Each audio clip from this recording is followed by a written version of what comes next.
The sky above Europe roared with chaos.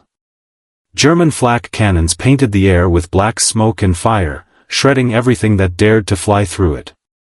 For most Allied pilots, one direct hit meant instant death. But that day, something happened the Germans couldn't explain.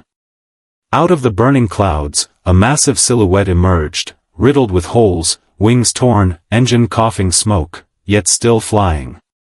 It wasn't supposed to survive. Not after a hit like that. The German gunners watched in disbelief as the American P-47 Thunderbolt, the Jug, clawed its way back to the skies. They had designed their flak to destroy anything airborne. But the Thunderbolt wasn't just anything. It was a beast forged in steel, power, and defiance, a machine that rewrote the rules of survival in the deadliest skies of World War II. In the brutal skies of World War II, survival wasn't promised, it was earned. Every mission over occupied Europe meant flying through walls of exploding steel. German anti-aircraft flak was legendary for its precision and power, tearing bombers and fighters apart before they could even reach their targets. Yet amid this storm of destruction, one aircraft began to earn an almost mythical reputation, the American P-47 Thunderbolt. Nicknamed the Jug for its massive frame, it was mocked at first for being heavy and sluggish. But soon, it silenced every critic. It could dive faster, hit harder, and, most shockingly, survive flak hits that should have obliterated it. Pilots began to trust it more than luck itself. The Germans called it a flying tank. American crews called it their guardian angel. And as the war raged on, the P-47 would prove, again and again, that brute strength and brilliant design could turn the tide of war. But to understand how this machine defied death itself, we must go back, to the moment it was born, and the men who dared to build the unbreakable fighter. Before the world knew the P-47 as the Jug, it was just an idea, a desperate response to a war that was spinning out of control. By 1940, Nazi Germany's Luftwaffe dominated the European skies. British Spitfires and Hurricanes were struggling to keep pace, and America knew that if it entered the war, it would need something far more powerful than anything that had ever flown before. The Republic Aviation Company received a simple but impossible order: build a fighter that could climb higher, fly faster, and take more punishment than any German aircraft. The engineers, led by Alexander Kartveli, didn't aim for elegance, they aimed for survival. The result was the P-47 Thunderbolt, a colossal machine powered by the mighty Pratt Whitney R-2800 double wasp engine, one of the most powerful piston engines ever built. The first time pilots saw it, they were stunned. It was enormous, almost twice the weight of a Spitfire. Some laughed, calling it a flying brick. But that laughter didn't last long. Once it took off, the Thunderbolt showed what raw American engineering could do. It climbed like a rocket, dived like a meteor, and carried 8.50 caliber Browning machine guns that could tear through enemy aircraft and ground targets alike. Pilots quickly learned that the P-47 wasn't just a fighter, it was a fortress with wings. It had thick armor around the cockpit, self-sealing fuel tanks, and a structure so solid that even direct cannon fire often failed to bring it down. Many German pilots reported shooting at Thunderbolts only to watch them shrug off the damage and keep flying. By the time America fully joined the war, the P-47 had already become a legend among Allied airmen. It wasn't graceful, but it was indestructible, a steel juggernaut that could dive into battle, absorb unbelievable punishment, and still return home. Every pilot who strapped into one felt the same surge of confidence. If anything could bring them back alive, it was the Jug. And as the air war over Europe intensified, that confidence would soon be tested in the most terrifying way possible, against the deadliest threat every pilot feared, German flak. The German flak guns, short for Flugabwehrkanonen, were the nightmare of every Allied pilot. These anti-aircraft cannons didn't just shoot bullets, they painted the sky with death. Each shell exploded midair, scattering jagged steel fragments in every direction. And at 20,000 feet, there was nowhere to hide. The moment an American formation crossed into German-occupied territory, the horizon lit up with black puffs, each one a lethal blossom of smoke and shrapnel. It wasn't random fire, the Germans had mastered the art of predictive targeting. They calculated where a plane would be in the next few seconds, not where it was. Entire squadrons could vanish in moments if they flew too long through the flak zones over France, Belgium, or the Ruhr industrial heartland. For bomber crews, flak was a slow death, watching black bursts creep closer until one finally found you. For fighter pilots like those in the P-47 Thunderbolt, it was sudden, brutal chaos. They flew low, they flew fast, and every mission was a dance with invisible death. One direct hit could rip through a wing, ignite a fuel tank, or decapitate a pilot in an instant. But somehow, the Thunderbolt refused to die. Pilots returned from missions with holes the size of fists through their wings, fuel lines shredded, and engines coughing black smoke, yet they still made it home. The story spread like wildfire through airfields in England. They said you could land a P-47 with half a tail, missing flaps, or even a cylinder blown out of its engine, and it would still keep you alive. The Germans couldn't understand it. They had designed their 88mm and 105mm flak shells to destroy anything made of metal that dared to fly. Even the Luftwaffe pilots were astonished when they saw Thunderbolts limping back to base after absorbing multiple hits. German intelligence began to report that the Americans had built something beyond logic, an aircraft that defied physics, an armored beast that wouldn't burn. Inside the cockpit, survival was often a mix of design and pure willpower. Pilots described the terrifying moment when their entire canopy went dark with smoke, the sound of steel pinging against their fuselage like rain. Some prayed. Others cursed. But deep down, every man who flew a Thunderbolt knew one truth: if any plane could pull them through hell, it was this one. Even the enemy began to fear its silhouette. When German gunners spotted that familiar wide fuselage and thunderous roar, they often focused their fire on something else. The P-47 was becoming more than a plane, it was a psychological weapon.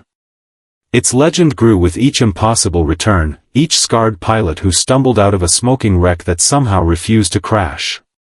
By mid-1944, entire squadrons of Thunderbolts were flying escort for bombers deep into enemy territory. And every time they entered those deadly skies, they carried not just bombs and guns, but the unspoken belief that the Jug could survive anything the Reich threw at it. But no legend is born without proof. And soon, a few unforgettable missions would show just how far the Thunderbolt's toughness could be pushed, and how close its pilots came to the edge of death. Every legend in war is born from blood, courage, and chance, and the P-47 Thunderbolt's reputation for invincibility came from moments that seemed impossible even to the men who lived them. These were not myths. They were real missions, recorded in logbooks and whispered across airfields long after the smoke cleared. One of the first came on a freezing morning in 1944. Captain Robert S. Johnson of the 56th Fighter Group was leading a mission over northern France when his squadron was ambushed by German WW190s. In seconds, his plane was riddled with cannon fire. Bullets tore through the fuselage, pierced the canopy, and exploded inside the cockpit. His controls jammed. His canopy was sealed shut by twisted metal. Flames filled the cockpit, burning his face and hands. Johnson thought it was over. He tried to bail out, but the canopy refused to budge. Below, German pilots circled him like vultures. One lined up directly behind and emptied his guns, more than 400 rounds, into the crippled Thunderbolt. Yet the aircraft refused to go down. Johnson later recalled watching tracer rounds bounce off his wings like sparks against armor. Finally, the German pilot, out of ammunition and out of disbelief, saluted him and flew away. Somehow, Johnson managed to regain partial control, limped back across the channel, and crash-landed in England. His ground crew counted over 200 bullet holes in the fuselage, but the Jug had brought him home. It wasn't an isolated miracle. Only weeks later, another Thunderbolt pilot, Lieutenant Walter Trumper, took a flak hit while escorting bombers near Berlin. The explosion blew off part of his wing and shredded his control cables. His co-pilot, Lieutenant Archibald Matthews, tried to help him steer, but the plane was barely holding together. Ground command ordered them to bail out. Trumper refused. A wounded crewman was still on board. With Matthews' help, he attempted an emergency landing. The plane crashed short of the runway, killing both men instantly. For their sacrifice, they received the Medal of Honor, and their story became another page in the Thunderbolts' legacy, a machine that inspired men to defy death itself. Another day, another miracle. In 1945, over the Ruhr Valley, Lieutenant Glenn Eagleston was hit by concentrated flak at 15,000 feet. The explosion shredded his right wing and set his fuel tank ablaze. The cockpit filled with smoke so thick he couldn't see his instruments. Yet the R-2800 engine roared on, refusing to die. Eagleston dove the plane toward friendly territory, flames trailing behind him like a comet. He crash-landed in a muddy field near Allied lines, crawled out of the burning wreckage, and watched as his Thunderbolt exploded seconds later. His survival was pure defiance, both his and the plane's. Stories like these spread faster than propaganda. Ground crews began keeping score, not of kills, but of returns. Each hole patched, each shattered canopy replaced, became a badge of honor. One mechanic joked that the Thunderbolt didn't need repair, it just needed polishing after battle. Another said you could fill its wings with lead and it would still fly home on sheer stubbornness. Even German intelligence began noting the pattern. Luftwaffe reports described Thunderbolts returning from missions in states that should not permit flight. Some officers speculated that the Americans had developed new armor plating or self-healing metal. The truth was simpler. The P-47's sheer bulk and radial engine design made it extraordinarily durable. Its thick fuselage could absorb catastrophic damage, and its massive engine acted as a shield, often taking hits that would have torn a liquid-cooled aircraft apart. To Allied pilots, this resilience was more than engineering, it was emotional armor. Flying into German territory was a gamble with fate, but flying in a Thunderbolt gave them hope. When the flak started bursting, they trusted their machine, and that trust saved countless lives. One pilot famously quipped, "You can't kill a jug, you can only annoy it." Another said, "If you want to come home, fly a Thunderbolt. If you want to die pretty, fly something else." As missions grew riskier and the skies filled with fire, the Thunderbolt's legend hardened. Pilots began painting slogans on their fuselages, "Lucky 13, Unbreakable, Born to Return." Each one carried a story, and behind every story was a man who faced death and came back because his aircraft refused to quit. By 1945, even the Luftwaffe's best couldn't deny it, the P-47 was not just another fighter. It was an airborne tank, a brute force symbol of American resilience. When others fell in flames, the jug crawled home, battered but unbroken. And while the stories of miraculous survivals filled newspapers and radio broadcasts, the real secret behind its toughness lay hidden within its design, a masterpiece of engineering that blended brute strength with cunning simplicity. That secret, the reason it survived flak that shredded everything else, would soon become the envy of both allies and enemies alike. To understand why the P-47 Thunderbolt could shrug off direct hits that tore other aircraft apart, you have to look beneath its skin, at the raw, unapologetic engineering that made it a flying fortress. Every inch of its frame was built with one purpose, to keep its pilot alive long enough to return home. The heart of the beast was the Pratt Whitney R-2800 Double Wasp, an 18-cylinder radial engine so massive that ground crews often joked it could power a locomotive. Unlike the inline engines used in German fighters like the Bf-109 or Fw-190, the R-2800 didn't rely on delicate liquid cooling systems. That difference saved countless lives. A single bullet through the coolant line of a German fighter could seize the engine in seconds. The P-47, on the other hand, could take multiple hits to the front without losing power. the thick cylinder arrangement of its radial engine acted like armor plating. Then there was the cockpit, a capsule of steel. Designers knew Flak didn't care about beauty or aerodynamics, it hunted pilots. So they surrounded the pilot's seat with armor plates, reinforced the floor, and even added a bullet-resistant windscreen. Many pilots described hearing fragments bouncing off their canopy like hailstones during missions. More than once, those plates absorbed shrapnel that would have gone straight through a man's back or chest. Fuel, the lifeblood of any fighter, was another weakness engineers refused to ignore. Most planes of the era turned into torches the moment a fuel line was hit, but not the Thunderbolt. Its tanks were self-sealing, layered with rubberized material that expanded upon contact with fuel, choking leaks before they could ignite. Even when fuel sprayed through holes, the thick, armored belly prevented flames from reaching the cockpit. Survivors recalled landing with their planes reeking of gasoline, engines coughing, and wings scorched black, yet still intact.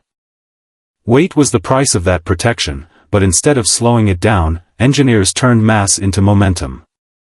In a dive, the Thunderbolt could reach speeds exceeding 500 miles per hour, faster than almost any plane in the sky.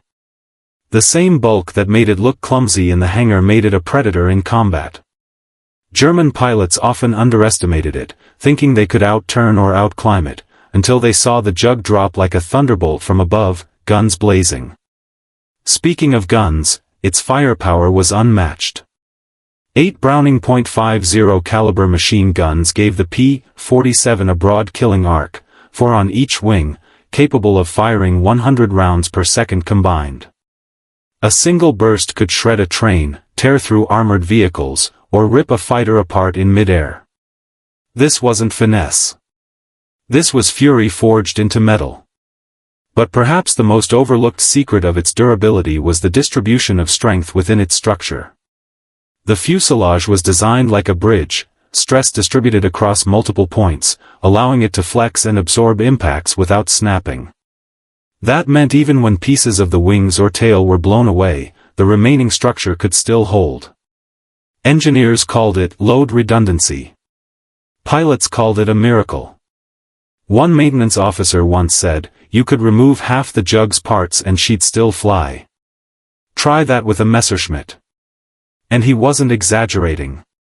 Reports from 1944 showed Thunderbolts returning to base missing large chunks of wing or tail, some even with their landing gear jammed or wheels shot off, yet landing safely on belly skids. Beyond its design, the plane's psychological resilience was just as critical. A machine is only as strong as the men who believe in it, and the P-47 gave its pilots faith. When you've seen your comrade return home with flak holes the size of dinner plates in his fuselage, you start to feel invincible. That confidence changed the way Americans fought in the air. They dove lower, hit harder, and stayed longer over enemy territory because they trusted the jug to bring them back. It wasn't just technology, it was identity. The Thunderbolt came to represent the American spirit itself, loud, rugged, unyielding. While other nations focused on speed or elegance, America built something ugly and unstoppable. It didn't win beauty contests, but it won wars. By the time production ended, more than 15,000 Thunderbolts had rolled off the assembly lines. They escorted bombers deep into Germany, strafed trains in France, blew apart tanks in the Ardennes, and faced flak so thick pilots said it was like flying through black rain. And through it all, the jug endured. Even after the war, when newer jets replaced it, veterans spoke of the Thunderbolt with reverence, not as a machine, but as a partner that refused to abandon them. Because in the sky, where death came faster than thought, there was no greater comfort than knowing your aircraft could take the hit, and still bring you home. When the guns finally fell silent in 1945, the P-47 Thunderbolt had already earned its place in history. It wasn't the fastest fighter of the war. It wasn't the prettiest, either. But it was the one that refused to die, the machine that defied physics, fire, and fear. In the aftermath of the war, engineers and historians tried to explain its secret in numbers and mechanics, its thick fuselage, its radial engine, its layered armor. But for the men who flew it, the explanation was far simpler: it had heart. Every dent, every patched bullet hole told the story of a plane that did more than fight, it protected. German reports after the war revealed their disbelief. Flak gunners recounted watching Thunderbolts absorb hit after hit, disappearing into smoke, only to reappear minutes later, limping westward toward safety. To them, it became a ghost of the sky, a machine that mocked the power of their guns. The Luftwaffe, once proud of its dominance, now faced an enemy aircraft that redefined endurance. For American pilots, it became more than a weapon, it became a symbol of faith. They spoke of it in the same tone soldiers used for their rifles or helmets: personal, almost sacred. When you climbed into the cockpit of a Thunderbolt, you didn't just fly into battle, you entered an unspoken pact between man and machine. You gave it courage, and it gave you life. Even decades later, veterans remembered the jug with tears in their eyes. They recalled the smell of oil and metal, the thunderous roar of that massive engine, and the comfort of knowing that even when the sky turned black with flak, the jug would hold together just long enough to bring them home. Museums around the world now display gleaming, restored Thunderbolts, polished, silent, and still commanding respect. Visitors see a relic of the past, but for those who understand, it's far more than that. It's a monument to every man who climbed into the clouds not knowing if he'd return, and to the machine that made sure he did. Because the P-47 Thunderbolt wasn't just built to fly. It was built to survive. And in doing so, it helped an entire generation of pilots do the same. In the end, the story of the P-47 Thunderbolt isn't just about engineering or firepower, it's about survival, courage, and defiance. When the Germans fired their deadliest weapons, the Thunderbolt answered with thunder. It became proof that even in the darkest skies, resilience could conquer fear. If this story moved you, imagine how many more are still hidden in the shadows of World War II, tales of machines and men who refused to surrender. Subscribe to WW2 Secrets, and join us as we uncover the forgotten legends that shaped the greatest conflict in human history.